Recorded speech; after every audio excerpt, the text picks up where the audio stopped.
Hello and welcome to the Pretty Good Gaming Daily Triple, the new no shit gaming news video with 3 news stories in one video and 0 faff.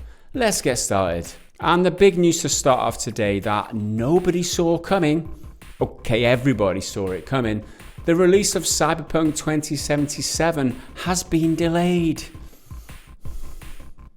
I'm fine, honest.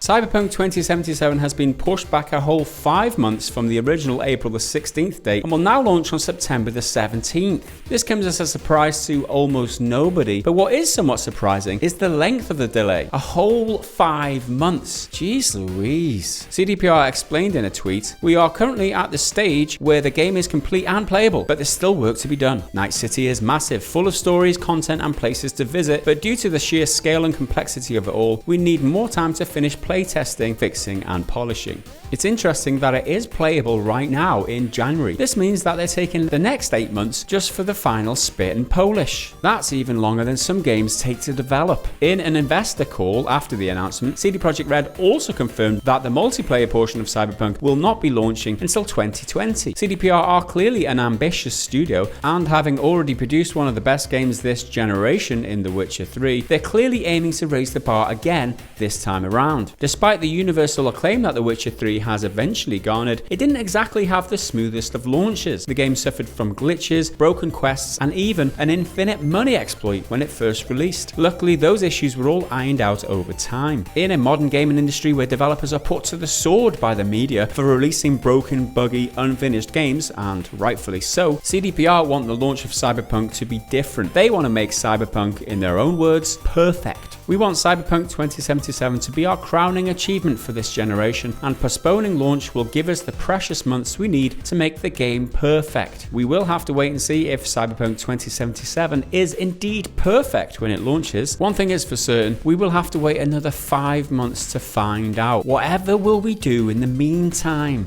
There's like nothing to do for a whole 5 months. There's no games to play.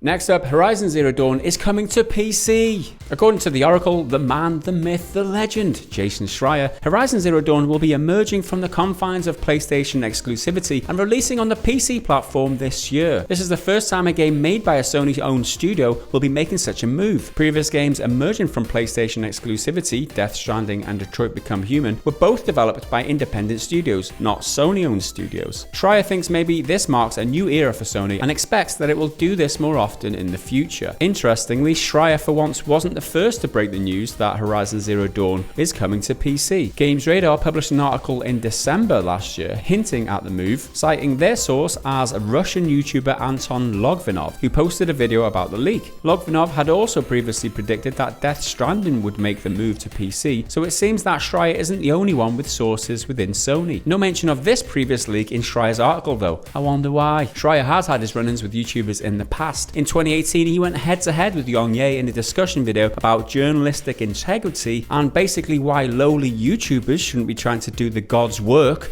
because only he is qualified to do it. So in my book, because I'm a petty little shit, I count this as a win for YouTube. Eat that, Schreier.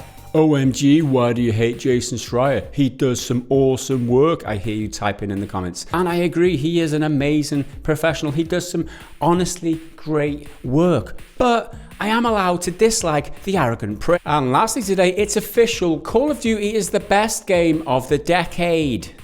Selling game. Best selling game of the decade. Industry tracking firm NPD Group has published its list of the top 20 selling games of 2010 through 2019. The chart is dominated by Call of Duty titles, which account for 10 of the top 15 selling games over the last decade. Although the number 1 spot is taken up by Rockstar's GTA 5, which outsold any one specific Call of Duty game. Of the top 20 which aren't Call of Duty titles, apart from GTA 5 which I just mentioned, you have Red Dead Redemption 2 in 7th, Minecraft in 10th, Skyrim makes an appearance at number 13, Mario Kart 8 at 14, Battlefield 1 at 16, Battlefield 4 at 17, Destiny at number 18, Breath of the Wild 19th, and Battlefront 2015 at 20th. It's important to note that this chart only includes US sales, so make of that what you will. My takeaway from all of this is that if the industry is indeed going to shit because of yearly cash grab game releases like Call of Duty, we only have the Americans to blame. How many Americans do you think got triggered by that joke? Oh, it wasn't even a joke, man. If I laugh, it's a fucking joke, right? That's it for today. Hope you enjoyed this new no shit gaming news format. If you did, hit the like button to give the video a boost. Hit the subscribe and notification bell if you want to be notified when we release these videos in future. Why not toss a coin to your YouTuber over at patreon.com/prettygoodgaming. I've been Gareth Evans. That's it for now. Bye for now. I fucked it up again. Investor call, guys. OMG, what? Fucking troll voice. OMG, why do you hate Jason? Don't do the next thing, guys.